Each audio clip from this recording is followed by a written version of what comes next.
Hi friends, ఇది intermediate మొదటి సంవత్సర చరిత్ర బుక్ అండి. తెలుగు అకాడమీ హైదరాబాద్. ఇది ఓల్డ్ బుక్. నెక్స్ట్ ఇది ఇంటర్మీడియట్ మొదటి సంవత్సర న్యూ బుక్ అండి. తెలంగాణ రాష్ట్ర ఇంటర్మీడియట్ విద్యామండలి ప్లస్ తెలుగు అకాడమీ హైదరాబాద్ రెండింటి కలిపిన బుక్ అండి. ఇది మన తెలుగు అకాడమీ ప్రింటింగ్ అంటూ ఇప్పుడు లేదు ప్రస్తుతం. మన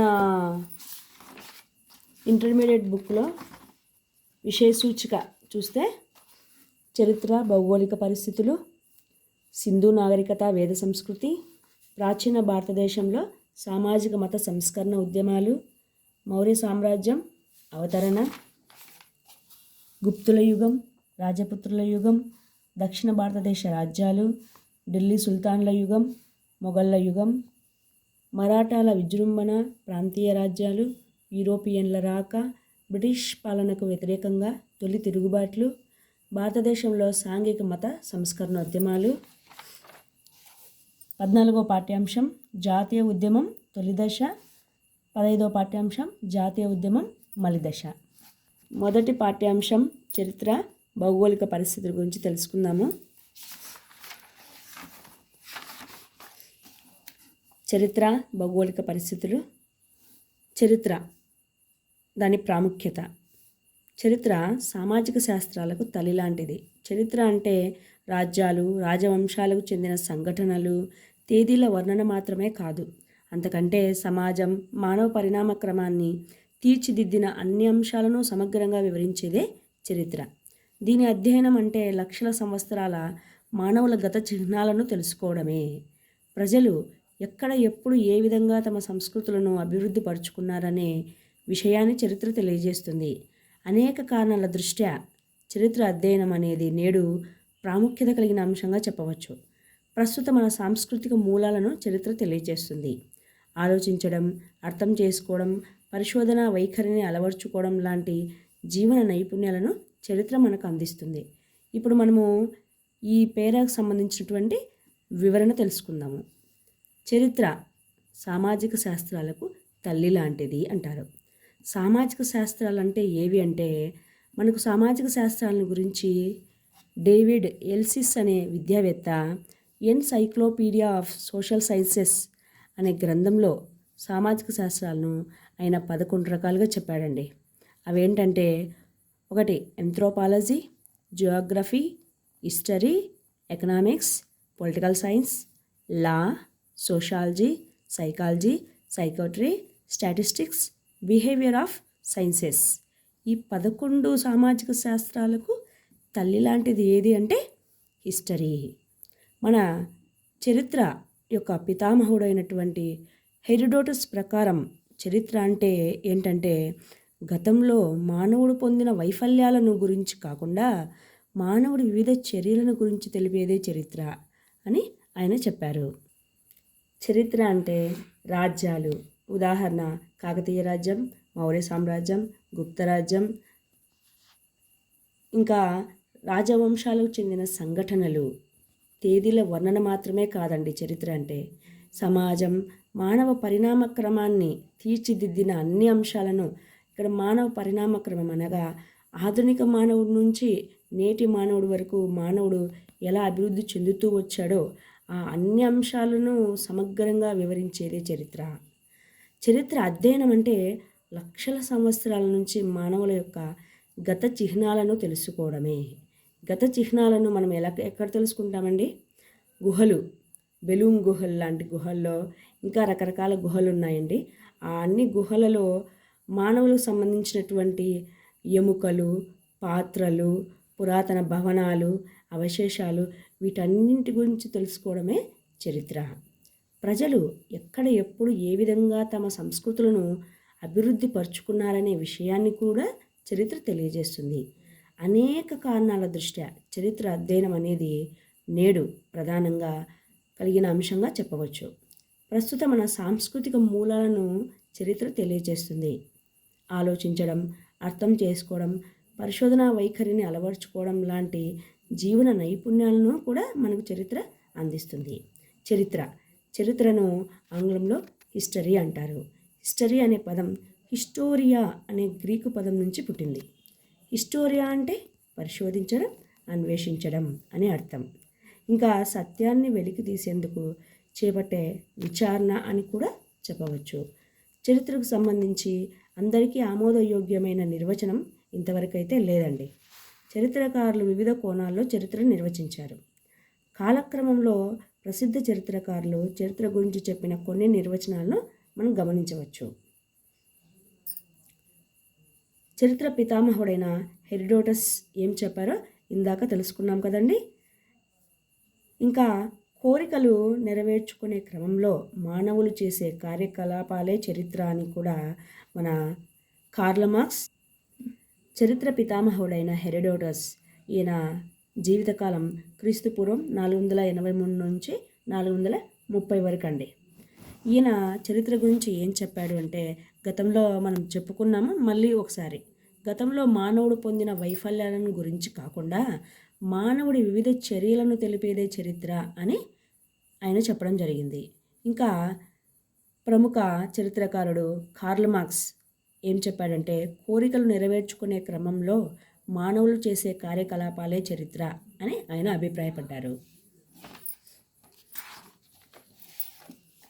ఇంకొక ప్రముఖ చరిత్రకారుడండి ఈయన ఈహెచ్ కార్.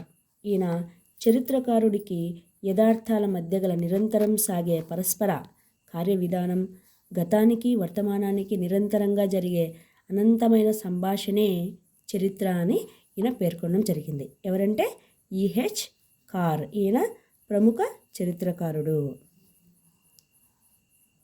మానవులు అనాగరికత నుంచి నాగరికత వైపు మారే క్రమంలో, అంటే అనాగరికత ఏమీ మానవుడికి తెలియని కాలం నుండి ప్రస్తుతం టెక్నాలజీ సాంకేతిక పరంగా మానవుడు అభివృద్ధి చెందిన క్రమంలో జరిగిన అభివృద్ధే చరిత్ర రచనలో ప్రధాన ఇతివృత్తమని మనకు జవహర్లాల్ నెహ్రూ గారు చెప్పడం జరిగింది. ఈ విధంగా చూస్తే చరిత్ర అనేది అన్ని రకాల విజ్ఞానాలకు తప్పనిసరి నేపథ్యంగా ఉంటుందనే విషయాన్ని మనం ఇక్కడ గమనించవచ్చు. నెక్స్ట్ ఈ పేరాలో మనకు ముఖ్యమైనటువంటి పాయింట్ అండి, జవహర్లాల్ నెహ్రూ గారు చరిత్ర గురించి ఏమని చెప్పారు అంటే, మానవులు అనాగరికత నుంచి నాగరికత వైపు మారే క్రమంలో జరిగిన అభివృద్ధే చరిత్ర రచనలో ప్రధాన ఇతివృత్తమని ఆయన చెప్పడం జరిగింది. నెక్స్ట్ చరిత్ర రచనా శాస్త్రం. చరిత్ర రచన గురించి తెలిపే శాస్త్రమే చరిత్ర రచనా శాస్త్రం.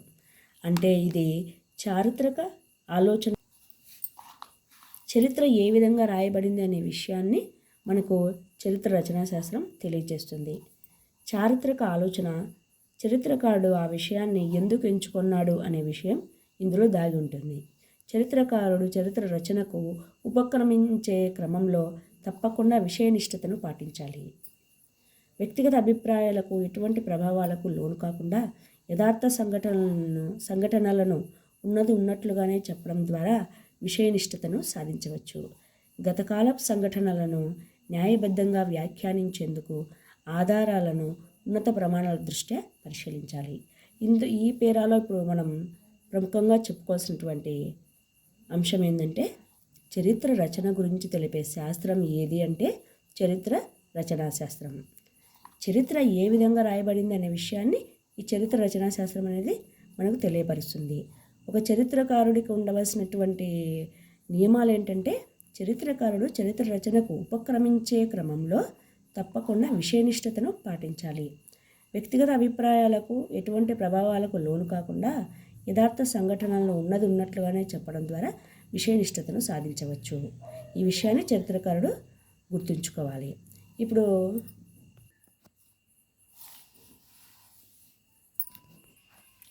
నెక్స్ట్ చరిత్ర పరిధి. క్రీస్తు శకం 18వ శతాబ్దం ప్రారంభం వరకు గత సంఘటనలను వివరించేందుకే చరిత్ర పరిమితమై ఉండేది. అయితే నేడు కాలం, ప్రాంతాలను ఆధారంగా చేసుకొని మానవుని కార్యక్రమాలను అధ్యయనం చేయడం వల్ల చరిత్ర పరిధి విస్తృతమైంది.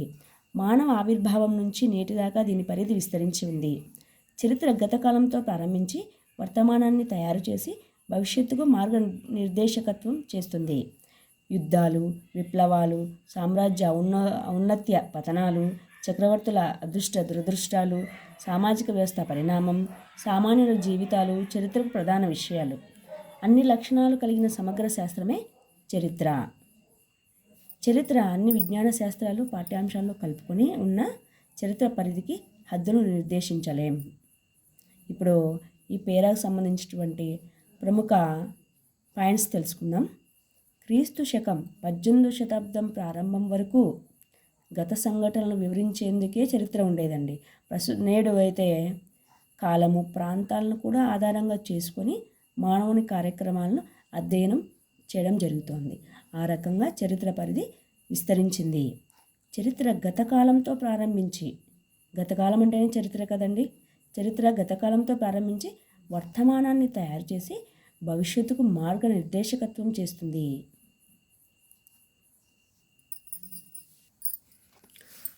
మనకు ఈ పాఠ్యాంశంలో ఉన్నటువంటి రెండవ పాయింట్ అండి, భారతదేశ భౌగోళిక లక్షణాల గురించి తెలుసుకుందాం.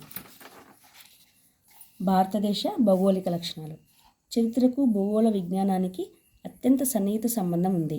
ఒక దేశ చరిత్రను క్షుణ్ణంగా అర్థం చేసుకోవడానికి ఆ దేశ భౌగోళిక స్వరూపం గురించి తెలుసుకోవడం అవసరం. భారతదేశం భౌగోళిక వైవిధ్యం కలిగిన పురాతన భూభాగం. ఎన్నో నాగరికతలు, సామ్రాజ్యాలు ఈ భూభాగంలో ఏర్పడి అంతరించిపోయినప్పటికీ ఒక అవిచ్ఛిన్న సంస్కృతి నేటి వరకు కొనసాగుతూనే ఉంది. ప్రాచీన కాలంలో భారతదేశాన్ని భరతవర్షంగా పిలిచేవారు. భరతుని భూమిగా, దేశ ప్రజలను భరత సంతతిగా అభివర్ణించారు. భారతదేశాన్ని పురాణాల్లో జంబూ ద్వీపం అనేవారు. ఈ దేశానికి ఇండియా అనేది మరొక పేరు. సింధు నది ప్రవహిస్తున్న దేశం కాబట్టి దీన్ని సింధు దేశంగా గ్రీకులు, పారశీకులు వ్యవహరించారు. క్రమంగా సింధు పారశీకుల ఉచ్చారణలో హిందూగా, గ్రీకుల ఉచ్చారణలో ఇండుగా మారింది. కాలగమనంలో హిందూగా, హిందుస్థాన్గా ఈ దేశం వ్యవహరింపబడింది. ఇప్పుడు ఈ పేరాకు సంబంధించినటువంటి వివరణ తెలుసుకుందామండి. వివరణ ప్లస్ ఇంపార్టెంట్ పాయింట్స్. మనకు చరిత్రకు భూగోళిక విజ్ఞానానికి అత్యంత చాలా సన్నిహిత సంబంధం ఉందండి. మొట్టమొదట మనం ఒక దేశ చరిత్రల గురించి క్షుణ్ణంగా అర్థం చేసుకోవాలంటే ఆ దేశ భౌగోళిక స్వరూపం గురించి తెలుసుకోవాల్సిన అవసరం ఉంది. భారతదేశం భౌగోళిక వైవిధ్యం కలిగిన పురాతన భూభాగం అండి. మన దేశాన్ని ప్రాచీన కాలంలో భారతదేశాన్ని భరతవర్షంగా పిలిచేవారండి. భరతుని భూమిగా, దేశ ప్రజలను భరత సంతతిగా అభివర్ణించారు. ఎందుకంటే మన భారతదేశాన్ని భరతుడు అనే రాజు పరిపాలించడం వల్ల భారతదేశం అనే పేరు వచ్చిందని పెద్దలు చెబుతారు. సింధు నది ప్రవహిస్తున్న దేశం కాబట్టి సింధు దేశంగా కూడా చెప్తారు. గ్రీకులు, పారశీకులు మన దేశాన్ని సింధు దేశంగా కూడా చెప్పడం జరిగింది. కాలక్రమంగా సింధు పారశీకుల ఉచ్చారణలో సింధు కాస్త హిందూగా మారిపోయింది. గ్రీకుల ఉచ్చారణలో అయితే ఇండుగా మారింది. కాలగమనంలో హిందూగా, అదే హిందుస్థాన్గా మన దేశం వ్యవహరింపబడింది. భారత ఉపఖండానికి భౌగోళిక పరిస్థితులు సహజ రక్షణను కల్పిస్తున్నాయి. ఉత్తరాన హిమాలయ పర్వత శ్రేణి, తూర్పు వైపు బంగాళాఖాతం, దక్షిణం వైపు హిందూ మహాసముద్రం, పడమటి వైపు అరేబియా సముద్రం సహజమైన ఎల్లలుగా ఉన్నాయి. దేశంలోని పర్వతాలు, మైదానాలు, పీఠభూములు, తీర ప్రాంతాలు దేశ చరిత్ర గతిని నిర్ణయించడంలో కీలక పాత్ర పోషించాయి. భారత ఉపఖండానికి భౌగోళిక పరిస్థితులు, చుట్టూ ఉన్నటువంటి పరిస్థితులు అనేటివి మన దేశానికి సహజంగా రక్షణను కల్పిస్తున్నాయి. ఎలా అంటే ఉత్తరాన ఉన్నటువంటి హిమాలయ పర్వత శ్రేణి, తూర్పు వైపున బంగాళాఖాతం, దక్షిణం వైపు హిందూ మహాసముద్రం, పడమటి వైపు అరేబియా సముద్రం, ఇవన్నీ చుట్టూ మన దేశానికి ఎల్లలుగా ఉంటూ మన దేశాన్ని రక్షిస్తూ ఉన్నాయి. ఇంకా దేశంలో ఉన్నటువంటి పర్వతాలు, మైదానాలు, పీఠభూములు, తీర ప్రాంతాలు మన దేశ చరిత్రగతిని నిర్ణయించడంలో కీలక పాత్ర పోషిస్తున్నాయి. మన దేశ ఆర్థిక పరిస్థితిని అభివృద్ధి చేసేందుకు మన పర్వతాలు, పీఠభూములు, మైదానాలు, తీర ప్రాంతాలు మనకు సహకరిస్తున్నాయి. హిమాలయ పర్వత శ్రేణి పశ్చిమాన ఆఫ్ఘనిస్తాన్ నుంచి తూర్పున మయన్మార్ వరకు వ్యాపించింది. హిమాలయ పర్వత శ్రేణి మయన్మార్ వరకు ఇక్కడి వరకు వ్యాపించింది. దాదాపు 2400 కిలోమీటర్ల పొడవు, 300 కిలోమీటర్ల ఎత్తులో ఇవి ఉత్తరాన పెట్టని గోడ వలె ఉన్నాయి. ఉత్తరం వైపు అండి ఇక్కడ నుంచి ఇక్కడి వరకు 2400 కిలోమీటర్లు పొడవు, 300 కిలోమీటర్లు ఎత్తుతో ఇవి పెట్టని గోడ వలె ఉన్నాయి. వీటి విస్తీర్ణం, మన హిమాలయాల యొక్క విస్తీర్ణము దాదాపు 5 లక్షల చదరపు కిలోమీటర్లు. ఇక్కడ ఎవరెస్టు లేదా గౌరీశంకర్ అనేది ప్రపంచంలోనే అత్యంత ఎత్తైన శిఖరం. ప్రపంచంలోనే అత్యంత ఎత్తైన శిఖరం ఏది అంటే ఎవరెస్ట్.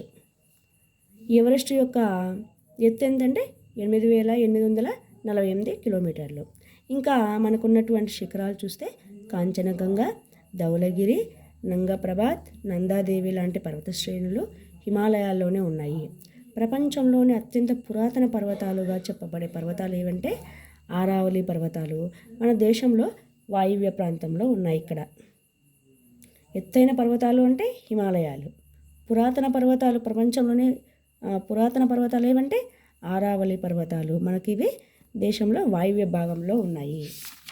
దేశంలోని పీఠభూములను మాల్వా, ఛోటా నాగపూర్, దక్కన్ పీఠభూములుగా వర్గీకరించారు.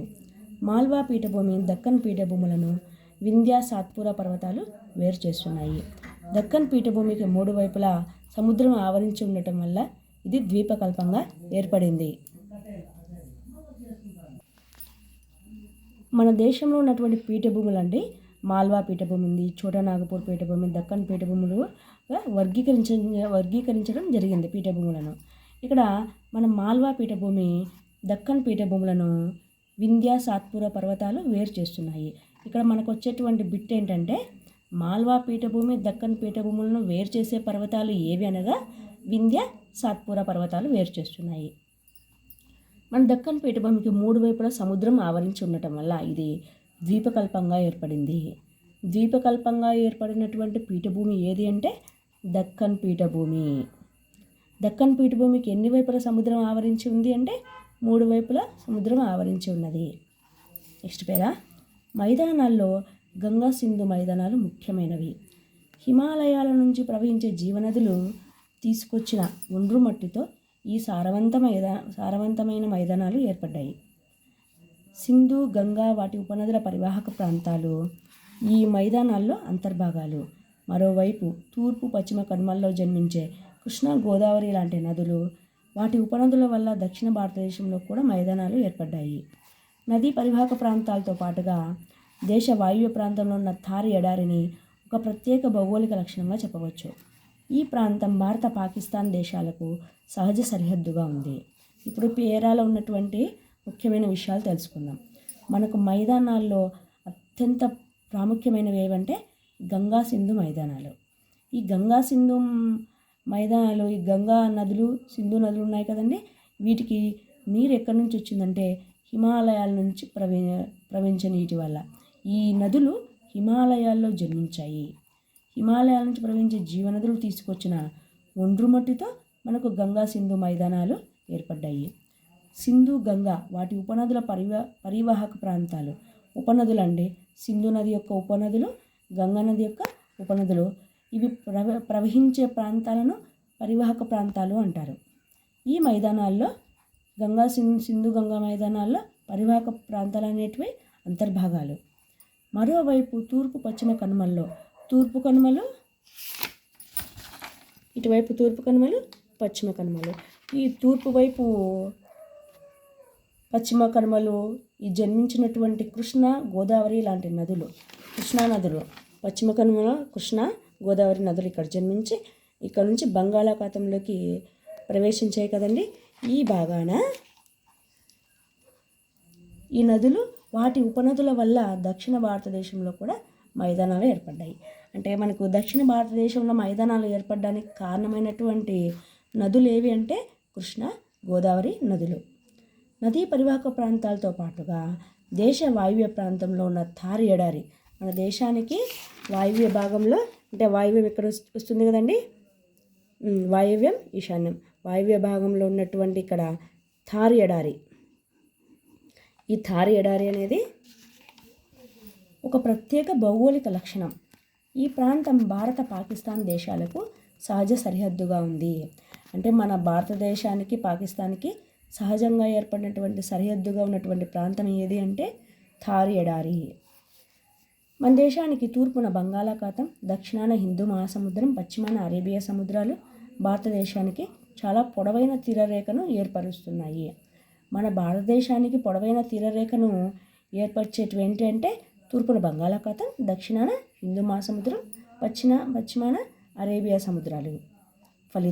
ఈ సముద్రాల ఫలితంగా పొడవైన తీరరేఖ ఏర్పడడం వల్ల ప్రపంచంలోని అత్యంత పొడవైన తీరరేఖ కలిగిన దేశాలలో భారత్ ఒకటిగా నిలిచింది.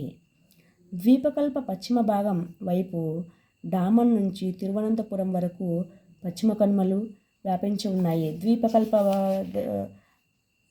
పీఠభూమిలో పశ్చిమ భాగం వైపు ద్వీపకల్ప పీఠభూమి పశ్చిమ భాగం వైపు డయ్యూ డామన్ ఉన్నాయి కదండి. ఇక్కడ ఈ డయ్యూ డామన్ నుంచి తిరువనంతపురం వరకు, కేరళ తిరువనంతపురం వరకు పశ్చిమ కనుమలు వ్యాపించి ఉన్నాయి. ఉత్తర తీరాన్ని కొంకణ తీరమని, దక్షిణ భాగాన్ని మలబార్ తీరంగా చెప్పడం జరిగింది. పశ్చిమ కనుమలు దాదాపు 1600 కిలోమీటర్ల పొడవు మేర వ్యాపించి ఉన్నాయి. వీటి సరాసరి ఎత్తు 900 నుంచి 1100 మీటర్లు. వీటికి భిన్నంగా తూర్పు కనుమలు అవిచ్ఛిన్నంగా బంగాళాఖాతం వైపు ఉన్నాయి. ఇవి ఒరిస్సాలోని తూర్పు కనుమలు. ఇది పశ్చిమ కనుమలు అండి, ఇది తూర్పు కనుమలు. తూర్పు కనుమలు వచ్చేసి ఇక్కడ ఒరిస్సాలోని మహేంద్రగిరిలో ఉన్నటువంటి గంజాం జిల్లా నుంచి తమిళనాడులోని కన్యాకుమారి వరకు వ్యాపించి ఉన్నాయి. ఒరిస్సాలో నుంచి ఇక్కడ తమిళనాడు కన్యాకుమారి వరకు ఇక్కడ మనకు తూర్పు కనుమలు వ్యాపించి ఉన్నాయి. ఈ కనుమలు ఎన్నో చిన్న పెద్ద నదులకు జన్మస్థానాలుగా నిలిచాయి. ఇప్పుడు మనకి పేరాలన్నటువంటి ప్రముఖమైన అంశాలు ఏంటంటే పశ్చిమ కనుమలు దాదాపు 1600 కిలోమీటర్ల పొడవు వ్యాపించి ఉన్నాయి. మనకు బిట్టు పశ్చిమ కనుమలు ఎన్ని కిలోమీటర్ల పొడవు వ్యాపించి ఉన్నాయని బిట్టు రావచ్చండి. ఎన్ని కిలోమీటర్లు అంటే 1600 కిలోమీటర్లు. వీటి సరాసరి ఎత్తు ఏంటంటే 900 నుంచి 1100 మీటర్లు. తూర్పు కనుమలు ఎక్కడి నుంచి ఎక్కడి వరకు ఉన్నాయి అంటే ఒరిస్సాలోని మహేంద్రగిరి గంజాం జిల్లా నుంచి తమిళనాడులోని కన్యాకుమారి వరకు వ్యాపించి ఉన్నాయి. మనం ఈరోజు చరిత్ర, దాని ప్రాముఖ్యత, భారతదేశ భౌగోళిక లక్షణాల గురించి తెలుసుకున్నామండి. ఇక మిగిలిన 2 అంశాలను రేపు తెలుసుకుందాము. ఈ పాఠ్యాంశ వివరణ మీకు నచ్చినట్లయితే లైక్ చేయండి, సబ్స్క్రైబ్ చేయండి. ఏవైనా ఇంకా విషయాలు ఉంటే కామెంట్ చేయండి. Thank you.